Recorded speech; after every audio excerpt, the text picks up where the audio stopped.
Hello friend, welcome to your own channel daily stock. तो दोस्तों, इस वीडियो के अंदर हम वंडरला हॉलीडेज के डिटेल्ड एनालिसिस के बारे में बात करेंगे और जानेंगे कि आपको वंडरला हॉलीडेज के अंदर इन्वेस्ट करना चाहिए या नहीं। चलिए शुरू करते हैं। तो देखिए, सबसे पहले हम ये जानेंगे कि ये कंपनी क्या काम करती है। तो देखिए, जो कंपनी है अम्यूजमेंट पार्क और रिसोर्ट वाले बिजनेस के अंदर ये कंपनी हमें काम करती हुई नजर आती है। तो देखिए, करंटली अगर हम देखेंगे तो बेंगलुरु, कोची और हैदराबाद के अंदर हमें कंपनी के वाटर पार्क और अम्यूजमेंट पार्क नजर आते हैं।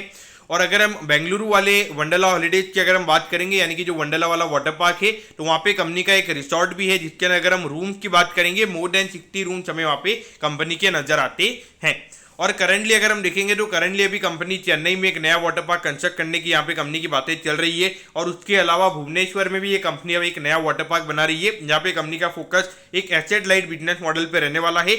यानी कि वहाँ का जो कंपनी का लैंड है वो कंपनी लीज पे लेके वहाँ पे एक नया वाटर पार्क कंस्ट्रक्ट करने वाली है। तो देखा जाए ऑल ओवर अभी 3 वाटर पार्क करंटली कंपनी के हैं, 2 वाटर पार्क यहाँ पे और यहाँ पे कंपनी के आ रहे हैं। तो देखा जाए तो यहाँ पे आने वाले टाइम पे और नए नए वाटर पार्क अगर कंपनी के आते हैं तो अच्छी ग्रोथ अपॉर्चुनिटी यहाँ पे कंपनी की हमें यहाँ पे नजर आती है। तो देखिए, कंपनी की अगर हम एक अच्छी बात की ये हमें नजर ये आती है कि कंपनी के जो वाटर पार्क है वो काफ़ी अच्छे हमें यहाँ पे नजर आते हैं। अम्यूजमेंट पार्क भी इनके काफ़ी अच्छे हैं। खास करके जो अगर हम देखेंगे कोची वाले वाटर पार्क में मैंने खुद ने विजिट किया है, तो वहाँ का जो अम्यूजमेंट पार्क है वो भी काफ़ी अच्छा है। वाटर पार्क की भी अगर हम बात करेंगे, काफ़ी अच्छी राइड्स हमें नजर आती है। तो देखिए, एक वाटर पार्क होता है जहाँ पे सिर्फ 2 से 3 राइड्स होती है, लेकिन अगर कई वाटर पार्क पे अगर आपको 10 से 12 राइड मिलेगी, आपका पूरा दिन काफ़ी अच्छे तरीके से निकल जाता है। तो उस पॉइंट ऑफ व्यू से देखा जाए तो वंडरला हॉलीडेज के सारे वाटर पार्क हमें यहाँ पे काफ़ी अच्छे नजर आते हैं। और उसके अलावा अगर हम देखेंगे तो आजकल जो वो वेव्स वाले जो स्विमिंग पूल्स होते हैं, यानी कि जो वहाँ पे हर 5-10 मिनट के लिए जो वेव्स आती है, वो भी आजकल लोगों को काफ़ी इंटरेस्टिंग लगती है। और यहाँ पर अगर आप देखोगे जब सीजन होता है, पर कस्टमर यहाँ पे I think around 800 to 900 rupees जहाँ पे ये लोग लेते हैं कस्टमर से। तो वहाँ पे एक तरीके से एक बार वाटर पार्क कंस्ट्रक्ट हो जाता है तो उसके बाद में आपको सिर्फ उसे मेंटेन करना पड़ता है। उसके बाद में सिर्फ रेवेन्यू के नंबर्स आते रहते हैं और आपकी प्रॉफिटेबिलिटी वहाँ पे बढ़ती रहती है। तो यहाँ पे बहुत सारे लोगों को ये भी डाउट रहता है कि यार ये जो वाटर पार्क वाला ये जो मार्केट है, ये सिर्फ अप्रैल से लेके खास करके सितंबर वाले तक ही ये मार्केट चलता है, उसके बाद में लोग वाटर पार्क नहीं जाते। तो देखिए, मेरे ख्याल से ये गलत है, क्योंकि जब मैं इस एक तरीके से जो कोची वाला वाटर पार्क है, आपको पता होना चाहिए कि वहाँ पे इतनी ठंड नहीं पड़ती है कोची के अंदर। तो वहाँ पे जब मैं नवंबर के मंथ में गया था और वहाँ पे तब भी पूरा वाटर पार्क भरा हुआ था। तो एक तरीके से ऐसा नहीं है। हाँ, एक तरीके से ये बोल सकते हैं कि जो जनवरी से मार्च वाला क्वार्टर होता है, तो वहाँ पे इतना वहाँ पे कंपनी के लिए इतना ज़्यादा भीड़ नहीं रहती है। एक नॉर्मल काइंड ऑफ वो वहाँ पे कंपनी के लिए मंथ रहता है। तो बाकी 3 क्वार्टर्स में कंपनी के लिए बिजनेस अच्छा रहता है। जनवरी से मार्च वाले में कंपनी के लिए थोड़ी डिफिकल्टीज हमें यहाँ पे नजर आती है। अब देखिए, 2100 करोड़ का इस कंपनी का मार्केट कैप है। अगर हम पिछले 12 महीने की अर्निंग के हिसाब से स्टॉक के पी रेशियो की बात करेंगे, 30 का पी रेशियो हमें यहाँ पे नजर आता है। तो देखिए, जिस तरीके की ब्रांड वैल्यू हमें यहाँ पे वंडरला हॉलीडेज की नजर आती है, तो वहाँ पे मुझे कोई ऐसा डाउट नहीं लगता है कि यहाँ पे 50 के पी रेशियो पे ये कंपनी ट्रेड कर सकती है। वैल्यूएशन वाइज मुझे ऐसा लगता है कि यहाँ पे कम के पी रेशियो पे ये कंपनी हमें ट्रेड होती हुई नजर आ रही है।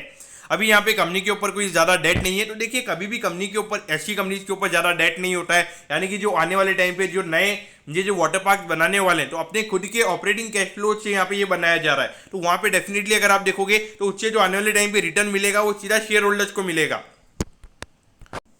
और अगर ऐसे टाइम पे अगर कभी कभी अगर बिजनेस नहीं भी चल रहा होता है, तो वहाँ पे ज़्यादा इंटरेस्ट पे करने से रिलेटेड कंपनी के लिए इश्यूज नहीं रहते हैं। तो ये भी हमें काफ़ी अच्छी बात नजर आती है, क्योंकि देखिए, अगर कभी बाई चांस बिजनेस अच्छा नहीं चल रहा है, जैसे कोविड के टाइम पे नहीं चल रहा था, तो वहाँ पे अगर क्रेडिटर्स ऐसे वहाँ पे अपील कर सकते हैं और वहाँ पे ऐसा हो सकता है कि इनको 1-2 अपने वाटर पार्क सेल भी करने पड़ सकते हैं। तो इस पॉइंट ऑफ व्यू से देखा जाए तो ये काफ़ी अच्छी बात हमें यहाँ पे नजर आती है। रिटर्न रेशियोज यहाँ पे आपने नहीं देखने, क्योंकि रिटर्न रेशियोज यहाँ पे फाइनेंशियल ईयर एंडिंग के हिसाब से यहाँ पे निकाले जाते हैं। और पिछले साल कंपनी के नंबर एक तरीके से अगर आप देखोगे इन अ वे लॉस में रहे हैं, लेकिन अगर हम पिछले क्वार्टर की अगर हम बात करेंगे, जहाँ पे इकोनॉमी में काफी अच्छी रिकवरी आई है, रीओपनिंग हमने इकोनॉमी में देखी है, वहाँ पे नंबर्स हमें काफी अच्छे नजर आते हैं। अब अगर हम बुक वैल्यू की बात करेंगे, 142 रुपीज़ की यहाँ पे बुक वैल्यू है, यानी कि around 2.5 times price to book value पे यहाँ पे ये कंपनी ट्रेड हो रही है। तो अगर आप देखोगे बाकी की कंपनी 5-6 टाइम्स के प्राइस टू बुक वैल्यू पे हमें ट्रेड होती हुई नजर आती है, और वहाँ पे इसके वैल्यूएशन हमें यहाँ पे काफी अंडर कंट्रोल नजर आते हैं। अब अगर हम कंपनी के फिनेंशियल ट्रेंड के बारे में अगर हम बात करेंगे तो देखिए पिछले 4 साल की अगर हम बात करेंगे तो यहाँ पे कोविड से पहले अगर हम नंबर्स की बात करेंगे लगभग 55-60 करोड़ का प्रॉफिट ये कंपनी कमाती थी। तो अगर हम ये 64 करोड़ के हिसाब से अगर हम कंपनी के पी रेशियोज को निकालेंगे तो वहाँ पे लगभग 30 के पी रेशियोज कंपनी के आएंगे और जो करेंटली हमें यहाँ पे देखने को मिल रहा है। और देखिए 2021 में हमने 6 महीने जो मेन अगर आप देखोगे अप्रैल से सितंबर वाले मंथ के अंदर ही लोग मेनली वहाँ पे जाते हैं, तो वहाँ पर अगर आप देखोगे डेफिनेटली वो इम्पैक्ट यहाँ पे पड़ा है। और उसके बाद में बाहर से भी बहुत सारे लोग यहाँ पे आते हैं तो वो भी वहाँ पे नहीं आए थे, तो उसकी वजह से यहाँ पे फर्क पड़ा था। लेकिन पिछले साल अगर हम देखेंगे फिर भी 133 करोड़ के रेवेन्यूज यहाँ पे कंपनी ने किए हैं। इसमें अप्रैल से जून वाले क्वार्टर की हमने कोविड की सेकंड वेव देखी थी, उसकी वजह से ये इंपैक्ट हमने यहाँ पे देखा है।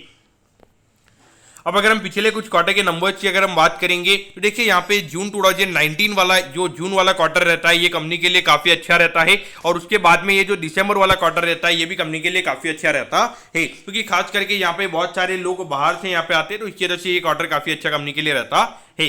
लेकिन देखिए ये 2 क्वार्टर्स में यहाँ पे कंपनी के लिए 0 रेवेन्यू थे, यहाँ पे सिर्फ 5 करोड़ का रेवेन्यू कंपनी के लिए था, तो पॉइंट ऑफ व्यू से यहाँ पे इश्यू रहे हैं।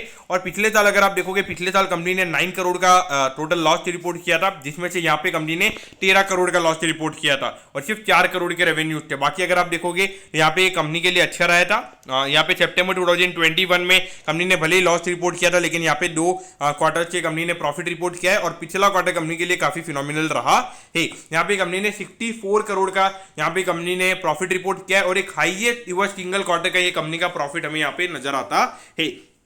तो देखिए अभी खास करके अगर आप देखोगे जुलाई से सितंबर वाला क्वार्टर है, ये मैं ये नहीं बोलूंगा कि ये जो कंपनी ने 64 करोड़ का नेट प्रॉफिट यहाँ पे रिपोर्ट किया ये कंपनी इस क्वार्टर में भी रिपोर्ट करेगी, ऐसा बिल्कुल भी नहीं है। लेकिन मुझे लगता है कि एटलीस्ट यहाँ पे 25 से 30 करोड़ के नंबर्स हमें यहाँ पे देखने को मिल सकते हैं। अब मैं ऐसा क्यों बोल रहा हूँ, क्योंकि देखिए अभी खास करके जुलाई से सितंबर वाला जो क्वार्टर होता है यहाँ पे काफी अच्छी रेंज होती है, लोग यहाँ पे पिकनिक के फॉर्म में लोग यहाँ पे जाते हैं और लोगों का जाना भी रहता है। लेकिन देखिए वंडरला हॉलीडेज की अगर आप बात करोगे, इनका जो मेन बिजनेस है वो लोकल पब्लिक से नहीं है, यानी कि वहाँ पे जो लोग रहते हैं इनके एरियाज के पास में, वहाँ से इनको बिजनेस नहीं आता है। इनको मेन बिजनेस आता है जो इनके एरियाज में, जो सराउंडेड एरियाज में जो टूरिस्ट आते हैं, तो उनसे इनको मेन बिजनेस आता है। तो इस वाले क्वार्टर के अंदर अगर आप देखोगे जुलाई से सितंबर वाले क्वार्टर में इतने ज़्यादा टूरिस्ट नहीं आते, तो वहाँ पर इतनी ज़्यादा प्रॉफिटेबिलिटी आपने एक्सपेक्ट भी नहीं करनी चाहिए।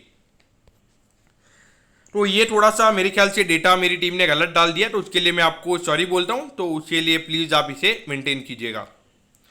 तो अब अगर हम यहाँ पे कंपनी के कैश फ्लोज की अगर हम बात करेंगे तो देखिए यहाँ पे कंपनी ऑलमोस्ट अगर आप देखोगे पॉजिटिव कैश फ्लो में ये कंपनी नजर आती है। मार्च 2021 में यहाँ पे 24 करोड़ का आउटफ्लो था, तो कि देखिए डेफिनेटली अगर आप देखोगे तो वहाँ पे कोई बिजनेस नहीं हुआ था, कोई रेवेन्यू कंपनी का नहीं हुआ था, और वहाँ पे जो सैलरीज यहाँ पे एम्प्लॉइज को देनी पड़ती है, तो उसकी वजह से ये नंबर हमें यहाँ पे नेगेटिव नजर आता है। वो हर साल यहाँ पे पॉजिटिव कैश फ्लो ये कंपनी रही है, तो देखिए डेफिनेटली अगर हर साल पॉजिटिव कैश फ्लो ये कंपनी रही है तो उसके लिए ये वापस ये कंपनी को री इन्वेस्ट करके नए वाटर पार्क अपने खुद के ऑपरेटिंग कैश फ्लो से वहां पे बनाने में कंपनी को मेरे ख्याल से कोई भी दिक्कतें नहीं होगी। ये देखिए यहाँ पे कंपनी ने पिछले साल 36 करोड़ का आउटफ्लो भी किया है, री इन्वेस्टमेंट किया अपने वाटर पार्क के ऊपर। तो देखिए जो करंट वाटर पार्क के वहां पे भी नई नई चीजें वहां पे की जाती है, तो पॉइंट ऑफ व्यू से देखा जाए तो ये चीजें हमें यहाँ पे काफी अच्छी नजर आती है। और देखिए मेन बात अगर आप देखोगे यहाँ पे कंपनी के लिए कोई ज्यादा डेट नहीं है, थोड़े से जो फाइनेंसिंग एक्सपेंसेस होते हैं वो यहाँ पे कंपनी के हैं, कोई ज्यादा इंटरेस्ट पे करने से रिलेटेड यहाँ पे कंपनी के एक्सपेंसेस हमें नजर नहीं आते हैं।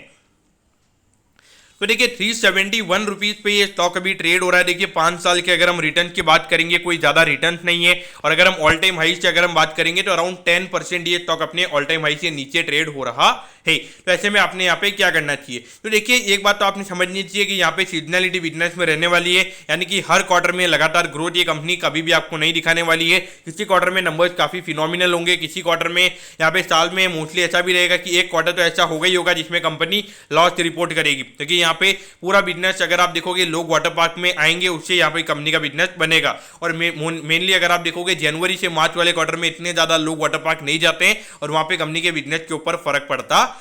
यहाँ पे आपने क्या करना चाहिए, तो देखिए full long term point of view से आपने यहाँ पे इन्वेस्ट नहीं करना चाहिए। अभी करंटली वे में अगर हम देखेंगे वैल्यूएशन वाइज कंपनी अच्छी नजर आती है, मुझे ऐसा लगता है कि 5 से 6 महीने के होराइजन से लेना चाहिए, एक लॉन्ग टर्म इन्वेस्टर बनकर यहाँ पे इन्वेस्ट नहीं करना चाहिए। और 5 से 6 महीने में मुझे ऐसा लगता है कि लगभग 500 रुपए के लगभग यहाँ पे वंडरला हॉलीडे जा सकता है, तो उसके हिसाब से आप यहाँ पे इन्वेस्ट कर सकते हैं। इन्वेस्ट में नहीं बोलूंगा, एक पोजिशनल पॉइंट ऑफ व्यू से आप यहाँ पे देख सकते हैं। और मैं यहाँ पे स्टॉप लॉस के लिए भी बोलूंगा कि लगभग 340 335 के लगभग आपने यहाँ पे स्टॉप लॉस लगाना चाहिए, तो वहां पे आप निकल जाना चाहिए आपने, क्योंकि देखिए हम यहाँ पे प्राइस के हिसाब से हम यहाँ पे शेयर को खरीद रहे हैं। यहाँ पे फंडामेंटल्स के हिसाब से एक तरीके से अगर आप देखोगे नहीं ले रहे, क्योंकि फंडामेंटल भी यहाँ पे एक तरीके से नॉर्मल ओके है, एक कंसिस्टेंट ग्रोथ वाली कंपनी में नजर नहीं आती है। अगर जैसे किसी क्वार्टर में नंबर्स अच्छे नहीं आएंगे, फिर से स्टॉक गिर जाएगा, तो ये वैसी चीज हमें यहाँ पे नजर आती है। तो उस पॉइंट ऑफ व्यू से आपने यहाँ पे देखना चाहिए। तो दोस्तों मैं होप करता हूँ कि वंडरला हॉलीडेज के डिटेल्ड एनालिसिस के बारे में आपको सब कुछ समझ में आ गया होगा। अगर आपकी कोई भी क्वेरीज है आप कमेंट कीजिए, मैं जरूर आपके कमेंट पर रिप्लाई करूंगा।